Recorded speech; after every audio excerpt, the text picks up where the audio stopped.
Comment était-ce quand Alexandre pleurait, voyant qu'il n'avait plus de monde à conquérir? Que s'est-il passé dans la tente du duc de Wellington, alors qu'il ordonnait la charge finale qui arrêta Napoléon? Cléopâtre était-elle vraiment aussi séduisante qu'on le dit, le jour où elle rencontra Jules César? Bien sûr, nous pouvons tout lire sur ces événements historiques dans les pages de nombreux livres, ou voir leur reconstitution à travers des films. Mais nous ne pouvons pas réellement les expérimenter directement. Nous ne pouvons pas voir et entendre les détails saisissants par nous-mêmes, sans le brouillard de la traduction historique. Ou pouvons-nous? Au plus profond des salles et des chambres cachées du Vatican, certains pensent qu'il existe un dispositif qui permet exactement cela. Un moyen de voir le passé de première main. Juste une théorie du complot? Peut-être. Pourtant, la science moderne commence à explorer des moyens non conventionnels d'enregistrer et de visualiser le passé, dépassant ainsi les limites du temps et de l'espace.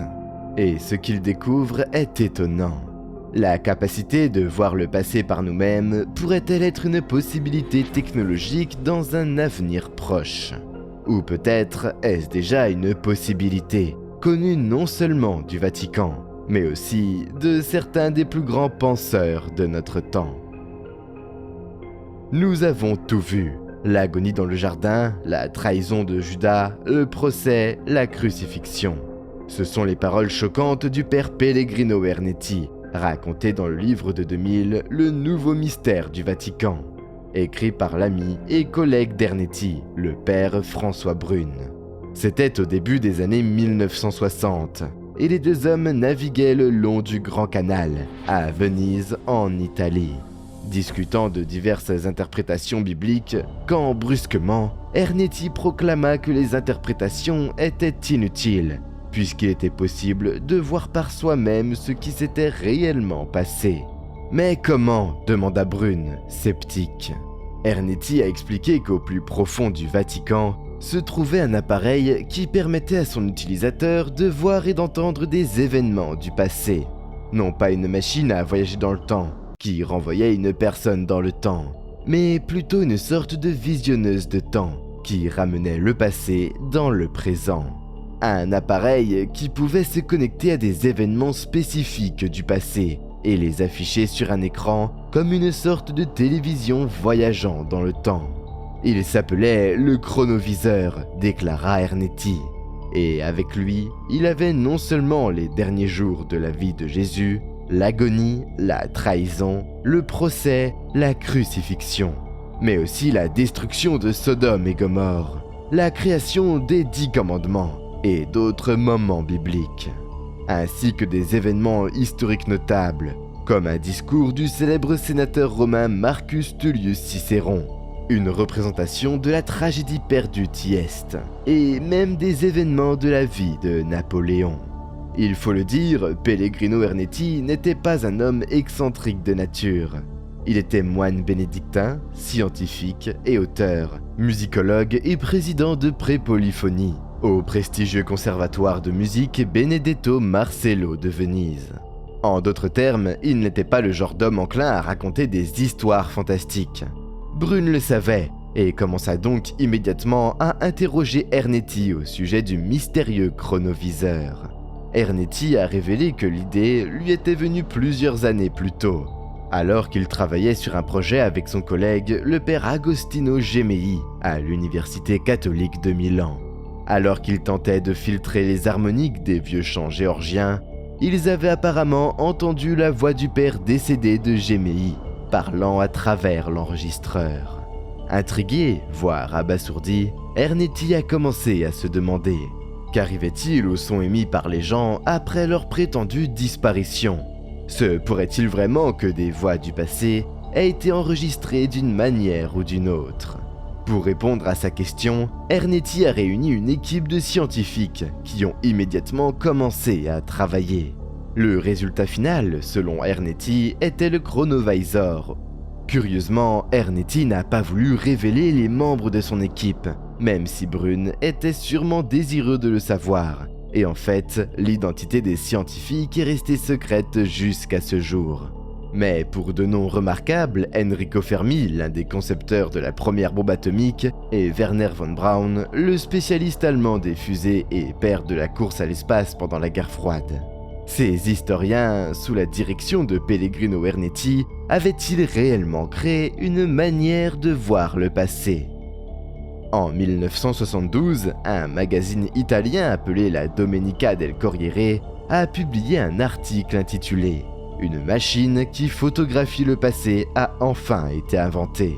L'article comprenait le récit d'Ernetti sur le chronoviseur, ainsi que, plus étonnamment, une photographie du visage de Jésus au moment de la crucifixion, qu'Ernetti aurait prétendument prise à l'aide de l'appareil. Preuve, selon l'article, de l'existence et de la fonction du chronovisor. Malgré le caractère incroyable des proclamations d'Ernetti, dans les années qui ont suivi, l'histoire a été pour l'essentiel disparue.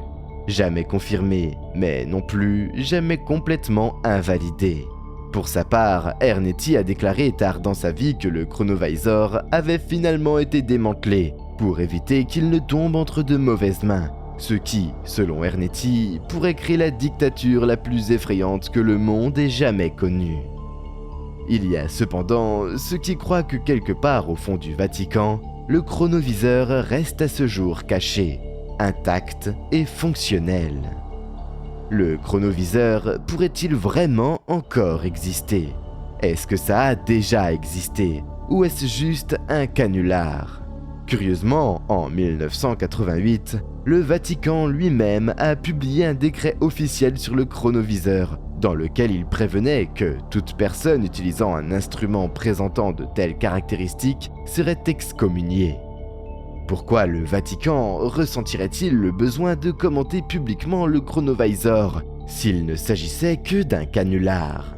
Et de plus, pourquoi ne nierait-il pas son existence, mais plutôt demanderait-il à leurs partisans de ne pas l'utiliser ? Pour obtenir des réponses, nous pourrions commencer par le domaine de la science. L'idée d'un appareil capable de visualiser des événements du passé semble peut-être absurde au premier abord.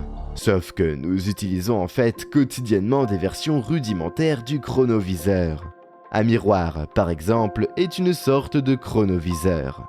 Vous ne voyez pas réellement votre reflet en temps réel, mais vous vous voyez plutôt quelques millionièmes de seconde avant. Le temps qu'il faut à la lumière pour voyager depuis l'intérieur d'une personne face au miroir, puis réfléchir à ses yeux. Se regarder dans un miroir, c'est en fait regarder le passé. Un télescope est un autre type de chronoviseur. Les galaxies lointaines vues par un télescope ne sont pas vues telles qu'elles le sont aujourd'hui, mais il y a des millions ou des milliards d'années, lorsque la lumière les a quittées. Bien entendu, le chronovisor d'Ernetti était bien plus complexe que cela.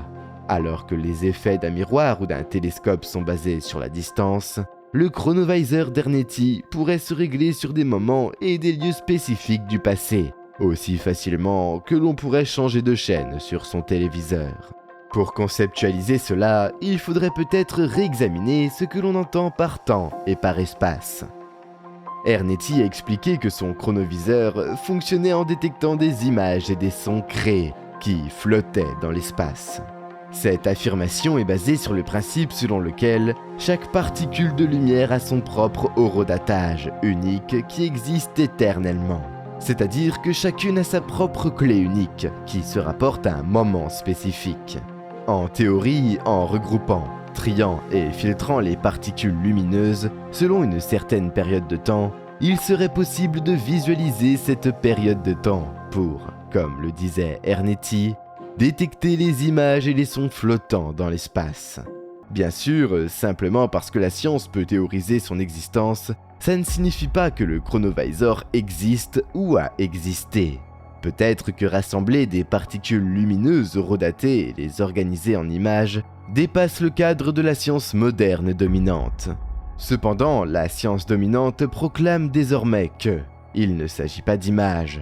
Ce sont des sons anciens qui peuvent en réalité être préservés dans l'environnement, en attendant d'être déverrouillés et écoutés.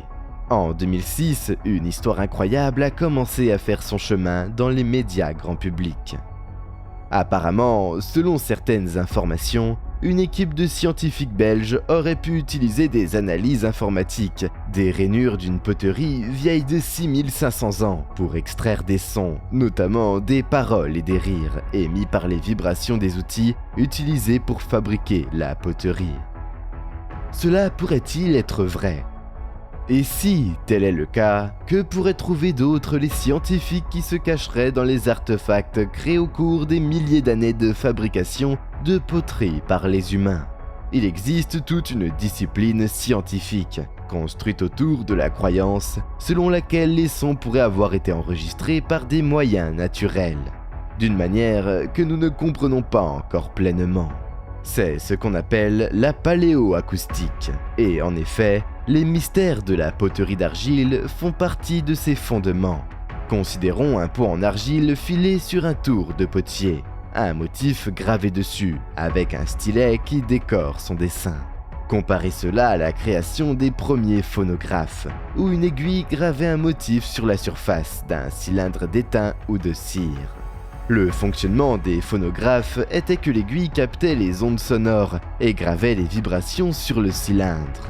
Lorsqu'une aiguille passait une seconde fois dans les rainures, l'effet s'inversait.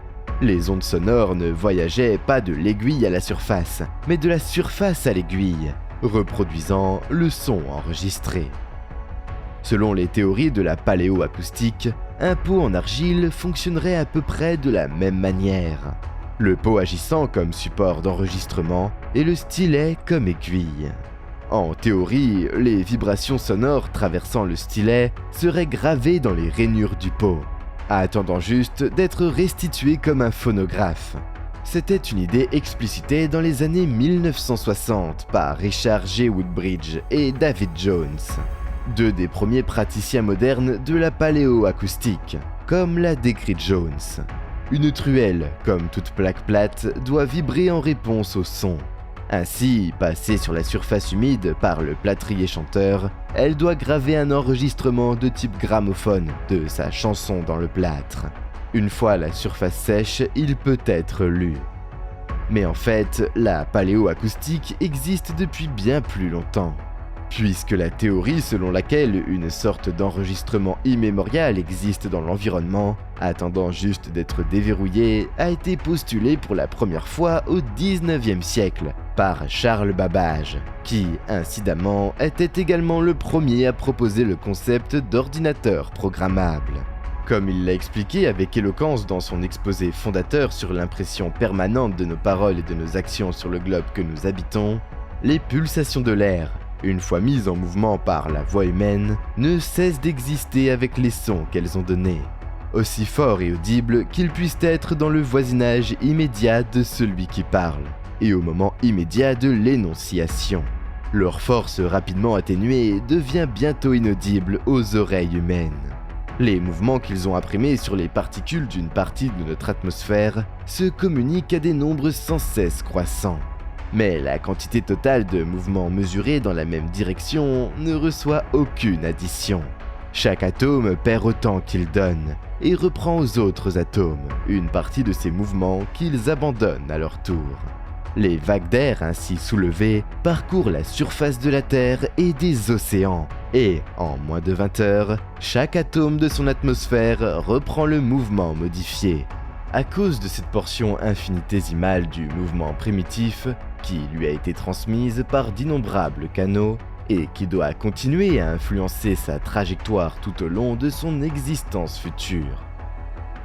Là, dans leur caractère changeant mais infaillible, mêlé au premier et au dernier soupir de la mortalité, se dressent à jamais enregistrés des vœux non rachetés, des promesses non tenues, perpétuant dans les mouvements unis de chaque particule le témoignage de la volonté changeante de l'homme. En d'autres termes, tous les sons jamais produits sont là, flottant dans l'espace. Babbage avait raison à propos de l'ordinateur. Avait-il raison sur ce point aussi ? Aussi en avance sur son âge que Babbage l'était, Ce n'est que dans les temps modernes que le courant dominant la science a commencé à tenter de mettre en pratique les théories de la paléoacoustique, pour tenter, pour ainsi dire, de récupérer avec succès des sons anciens. Aujourd'hui, certains scientifiques examinent des poteries grecques vieilles de 3000 ans, à la recherche de vibrations sonores gravées dans la glaçure par les potiers. D'autres ont recréé le chant d'un inceste vieux de 165 millions d'années, à l'aide de restes fossiles et d'un ordinateur, dans ce que le Smithsonian a appelé un point de repère en paléoacoustique. Ailleurs, il y a le travail de Patrick Pfister, qui a inventé le terme paléospectrophonie, pour décrire sa pratique de conversion de représentation visuelle du son, de la musique, de la parole et du rythme en audio. Des diagrammes du chant des paysans russes au spectrogramme sonore de l'Académie nationale des sciences et du FBI, Pfister a trouvé un moyen de lire des images muettes qui enregistrent le son graphiquement, de la même manière qu'un ordinateur lit un fichier MP3. Ce faisant, il remet en question des idées reçues sur ce que sont les enregistrements sonores. Simplement, chaque jour, la science en apprend davantage sur l'histoire cachée de notre environnement et sur la manière dont nous pourrions l'entendre ou la voir. Ce faisant, on pourrait se demander si le Vatican avait, dans son chronoviseur, une version plus avancée de ce dont la science dominante commence seulement à effleurer la surface. Mais alors, quel type de technologie est plus avancée que la science moderne dominante ? Sur l'équipe de 12 scientifiques qui aurait été rassemblée par Pellegrino Ernetti pour construire le chronoviseur du Vatican, les noms de 2 seulement ont été divulgués. Mais regardez de plus près l'un de ces 2 en particulier, le tristement célèbre Werner von Braun. Von Braun était un scientifique nazi, l'une des stars travaillant sur les projets de la Wunderwaffe d'Hitler. Ces Wunderwaffe, ou armes miracles, incluraient des tentatives de chasseurs furtifs, de canons acoustiques, de technologies anti-gravité et peut-être même de voyages dans le temps. Certains récits affirment même que des scientifiques comme von Braun travaillaient sur un moyen de créer une fenêtre sur le passé. À la fin de la Seconde Guerre mondiale, von Braun a fui le camp des perdants vers les États-Unis, dans le cadre du projet Paperclip du gouvernement américain, dans le cadre duquel de nombreux penseurs nazis de haut niveau ont été discrètement introduits clandestinement dans le pays et mis au travail pour le gouvernement américain. Là-bas, von Braun est devenu un scientifique estimé de la NASA, le père des fusées américaines et un acteur clé de la course à l'espace. Est-il possible qu'un autre projet sur lequel il a continué à travailler alors qu'il était aux États-Unis ait été une fenêtre sur le passé ? Si tel était le cas, von Braun n'aurait pas été le seul employé du gouvernement américain à travailler sur une telle chose. Dissimulé dans les archives du site internet de la CIA, il existe un document extrêmement étrange. Il décrit une expérience menée par la CIA en 1984. Fournissant une transcription apparemment inédite qui descend dans le bizarre. Premièrement, selon la transcription, le sujet de l'expérience reçoit une enveloppe scellée et lui est demandé de ne pas l'ouvrir. Celui qui mène l'expérience commence alors à donner des instructions au sujet, lui demandant d'étudier différentes coordonnées aléatoires, tout en ne fournissant aucune information sur la signification de ces coordonnées. Ce faisant, le sujet décrit les choses incroyables qu'il voit. Un obélisque comme le Washington Monument. Des canaux sculptés à fond arrondi comme des plateformes de route. Une série de pyramides. À l'intérieur de ces pyramides, le sujet raconte avoir croisé ce qu'il appelle un peuple ancien. Ils sont en train de mourir, c'est dépasser leur temps et leur âge, s'exclame-t-il. Alors que l'expérience touche à sa fin, le sujet est invité à ouvrir l'enveloppe qui lui a été remise au début.